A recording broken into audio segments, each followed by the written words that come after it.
confess being a bit of a hellraiser, troublemaker, beginning in the 70s, and driving my tractor 1,495 miles from Texas to DC in 1979.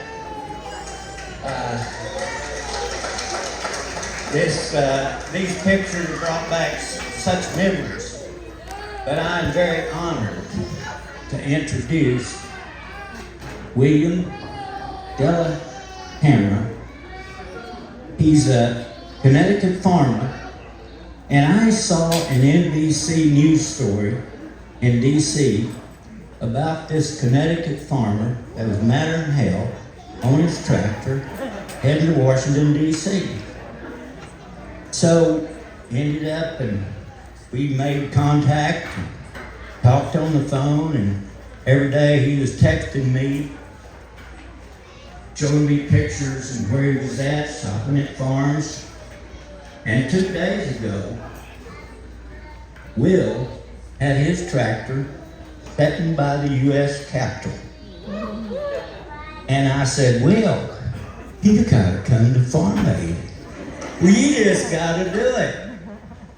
And he did.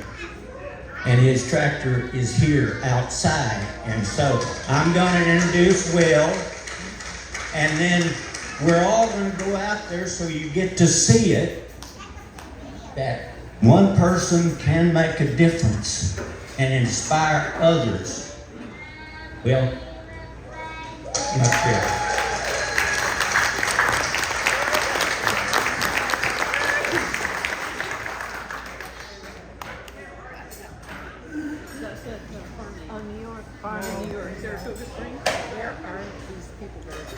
Before Will talks, can you hear in the back? Okay, so on 8/26, just a few weeks ago, we had a tremendous hailstorm that lasted 13 minutes. In that 13 minutes, I lost all 125 acres of my vegetables.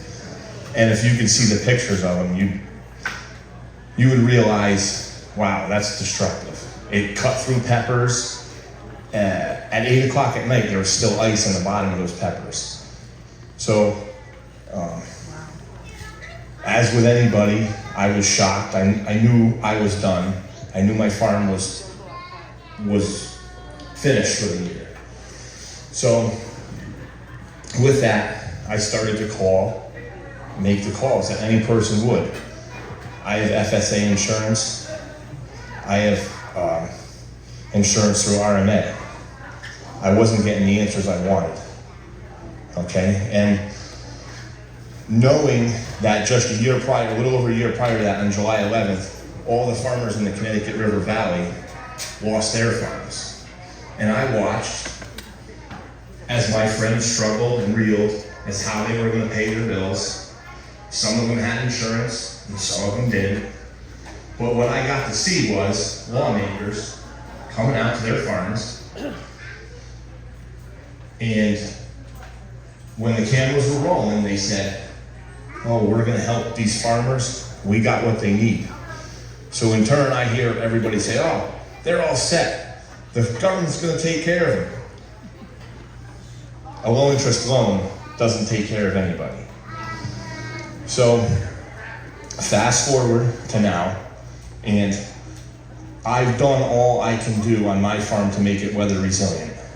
I've spaced out rows, I've done cover cropping, I've worked with NRCS to put in waterways, grass waterways, pollinator habitats, and everything. So, with that, with what I was getting from the federal side and then the state side was I got a phone call, and that's all I got. Later that day, I got an email that said I needed to self-report the acres I lost to the state so that the state could put in for a disaster declaration. Okay, that's Tuesday. I'm reeling, I'm mad.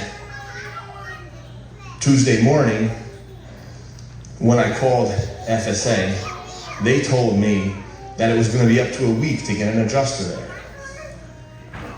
You can imagine what words came out of my mouth. You can imagine what I said.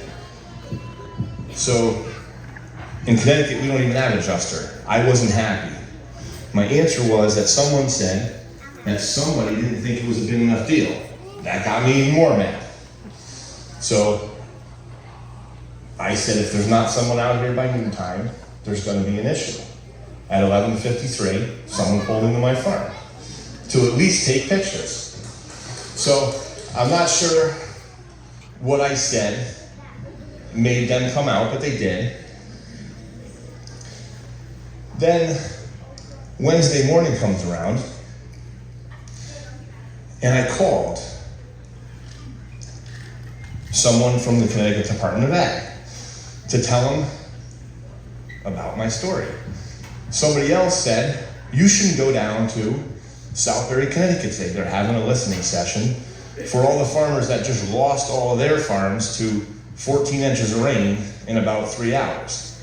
They got washed right off I mean, you can't imagine the water damage down there. So I go down to that meeting, and I walk in, and I brought a whole bin of vegetables with me that were destroyed, and I put them down, and I stood there in the corner, and I waited till they all had their moment, because that meeting was for them.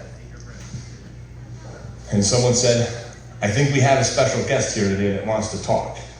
So I took the floor, and everybody else sat down, so I stood in front of them and I said that if you don't stand for something, you're going to fall for anything. But I'm going to sit down when I talk to you because I got a lot to say and I don't want to stand up. Went through the whole thing, referenced all the way back to 1999 when we had a drought declaration in Connecticut, and at the time Dan Glickman came to our farm, and then he said, we have low interest loans. At that time, my Senator Richard Blumenthal was there, and I said to him, they didn't work in 99, they're not going to work 25 years later, and you've been at this for 12 years and you haven't fixed it. You didn't fix it from last year, what are we doing? And I went down the line and I professed my anger to every one of them. In the meantime, I said, I don't know why we're sitting in this air-conditioned room when we should be out on these farms. You should see their devastation, and you should be at my farm because it smells like a compost heap. So, Mr. Blumenthal said to me, I'll come out to your farm. I said, okay, come out. So we made the appointment for Friday. Now 2 days later, I know he's coming out to my farm. I go home Wednesday and watch the news. What do I see on the news? Farmers in Southbury are mad because they lost their farms, not only to water, but to hail. And then Mr. Blumenthal says, we're going to save these farms. We got low interest loans and grants. I said, okay, this is what we're going to do. This is what we're going to do. Thursday mid-morning, I got on my social media and I told all my friends, we're having Mr. Blumenthal over. Come on over. So he shows up at my farm, and you can go on YouTube when we leave here. You can take a picture of the farm name and put that in your phone, put hail with it, and watch the 39-minute video. And you'll see me calmly talking to Senator Blumenthal. So, what happens? And people just talked about it here. After that meeting, all the news stations run the news. Northford farmer's angry, he lost all his vegetables to hail.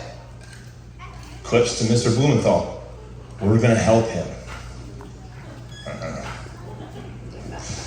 During the first meeting and during that meeting, I said to him, and he referenced it in the video, he says, Will here said he would walk to Washington to testify if I needed him. And I said, on that Friday meeting, I said, well, I'm going to drive my tractor to Washington. And if you guys don't want me there, you'll arrest me. But if you want me there, I won't get arrested. He said, you won't get arrested. And at that, I didn't see my mother, but I know what she did. She went, oh my God, this guy didn't say that. So I said, I'm going to change the oil on my tractor and I'm going to head off to Washington, and that's what I did. So now I got to get that out.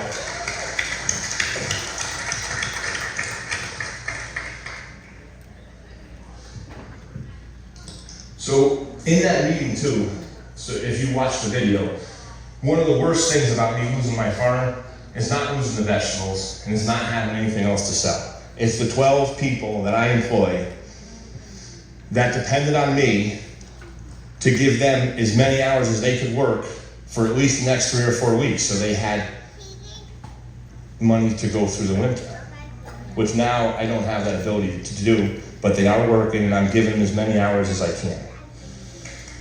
So I found other things to do so that I could keep them employed as long as I can, because if I let them go, what are they just going to burden the system? They're going to get evicted. They're going to have everything else happen to them that's not fair. And I don't need that. Those are my workers.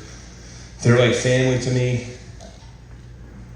And I can't let them be in trouble because of this. So on 9/5 to 9/8, I set out in the eastern part of Connecticut from the river to Rhode Island, hit as many farms as I can. In those 3 days, I did 155 miles, and I stopped at every farm that I could stop at and talked about what was going on, and not one of those farmers had a story for me that was good. They've all been through these same problems with FSA and RMA. They don't get the insurance because it costs too much. They don't get the insurance because they don't understand it. So we're all in the same boat. So I go home on 9/9 because I had things to do. On 9/10 to 9/13, I set out in the western part of Connecticut from the river to the New York line. On 9/13, I drove to the capital. In that time, I did 175 miles, and I met with just as many or more farmers, and their stories were all written on the boards to see them when we get out there. So on 9/13, and that was Friday and Saturday, I finished driving around Connecticut. I crossed the New York border at 4 o'clock. I drove all the way to eastern Pennsylvania, 136 miles from where I started, and it wasn't purposely. And had I had a pillow and a blanket, I would have just slept in the trailer. But when I got to the New Jersey, Pennsylvania line, the hotel I was hoping to stay at was booked for a wedding. So I said, well, I'm gonna drive to Easton. That was a long 75 miles. Let me tell you something. Oh my goodness. It was good though, because I saw so many things that I never would see in my life. I got to see most of these farms of my friends and people I didn't know. I've heard their names. I got to see their farms in action. It was the best couple weeks I had, to be honest with you. But I know I gotta go back to my farm on Monday, and I know it's still shot, but so be it. From Easton, Pennsylvania, at 9:15 Sunday, I drove 78 miles to Lancaster. In driving those miles, I stopped at a place because it was Willie's Ice Cream and something or other. So I said, I'm gonna stop here and take a picture of the science. It's my name. I'm sitting down. These 3 people are trying to eat their ice cream and they can't get the umbrella to get up. I said, come over here, sit with me, I'll tell you a story. They happened to be from a church. They happened to be, which was okay with me. I told him my story. So he starts to tear up. I said, what's wrong? He goes, well, my son and I put $1.2 million into our farm 5 years ago and we lost it all the next year. So I said, well, I guess I'm gonna keep going because this is another story to add to the whole picture. So I get there, I go through all of that, I get to Lancaster, to my friend's house that I went to college with. He had called me when I started this, and I thought he called me to tell me I was crazy and laugh at me, but he said, you have to do this. So I ended up at his house. We had a little gathering there. The Lancaster farmer came. They documented the whole thing. They wrote a nice article. That was on Monday, 9/15. Or was that, that was on Monday, 9/16 that we had that meeting. On 9/17, I got up at 3 o'clock in the morning. I left Lancaster at 4 a.m. I had 105 miles to go. That's when I started to get calls. Well, I got David's call, 9:12 maybe, and he encouraged me to keep it up, so I did. On my way to Washington that morning, I started getting calls. They know I'm coming, right? So I don't know what's going on. This crazy guy's coming. So I get into DC at like 9:45. They tell me to pull right up underneath the flyover from one USDA building to the other, that they're gonna have a parking spot for me. I can only stay there 2 hours, because if you stay there longer than that, someone's gonna get mad. Your tractor might do this, your tractor might do that. I got out, and the best USDA guy, they have cops here, he said, you can stay here all day, I don't care. I'm gonna sit here and watch your tractor. And with that, I met Scott Marlowe, which people must know here, and 3 other USDA individuals. We go across the street, we go right in the building. We start talking about all the problems, and they're not new problems, they're just problems that have not been fixed, that need to be fixed. They understand it. They know they gotta be fixed, but we all gotta do this together. And one of the biggest things of doing this was that they always write new legislation and never fix the problems. So why not fix the problems that we already have before we make something new that's not gonna work? That was my point to Blumenthal 3 times already, but apparently we don't think the same, okay? So we spend an hour and a half or 2 hours at USDA, we have lunch. We get a car right up the street to go to my representative, Rosa Delores' office, which she's always been above and beyond for anything I've asked her to do. Anytime I've had a problem, she's always found a way to fix it. So we go in there, myself, my father, the rest of my family. We have a meeting so she can get up to date on what's going on. Scott Marlowe was there, 2 other representatives from USDA were there. We talked about it. She said to me then, we're gonna meet here again tomorrow. It's gonna be myself and the whole rest of the Connecticut delegation, which I wasn't expecting, but they put it together. Just as she said that, one of the aides walked in the office and said, I got good news, I got good news. Capitol Police said we could park the tractor there for an hour and we could get, okay, that's fine. So, we go back, that meeting's over with, go home, and just get up the next morning, drive back. As I'm pulling in, Capitol Police surround me with their motorcycle cops, and they bring me right to where it is. I get out of the tractor, I see the guy, I got about an hour, he says, you can stay here all day, I don't care. We're gonna sit here and watch it. I said, okay, it's fine. So that's how it went. We went in the office, all of them came in. Some of them know that there's problems and they understand it. And I just reiterated what happened last year on the river. And I might have used some choice words because they left all my friends in the same place that I am right now last year. A low interest loan, it doesn't work. My friend on the river has $1.2 million in USDA low interest loans. He pays $65,000 a year in interest. And he's got to do that for the next 30 years. So what are we doing?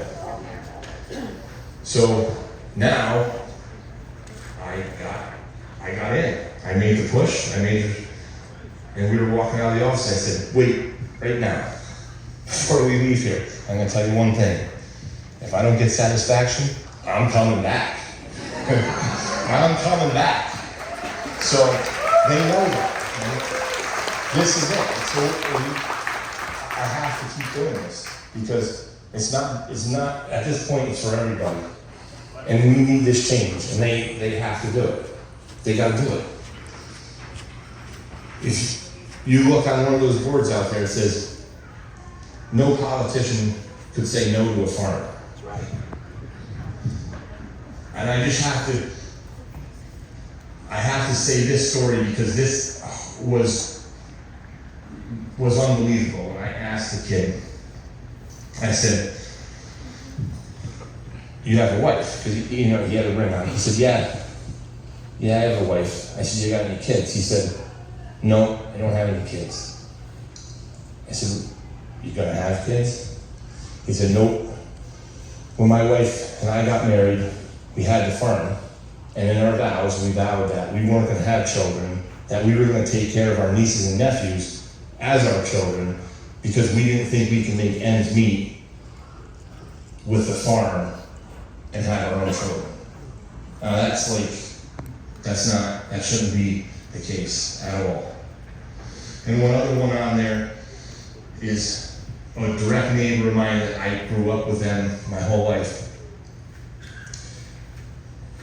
Young kids in 7th grade, he writes on that board, thanks for fight for my future.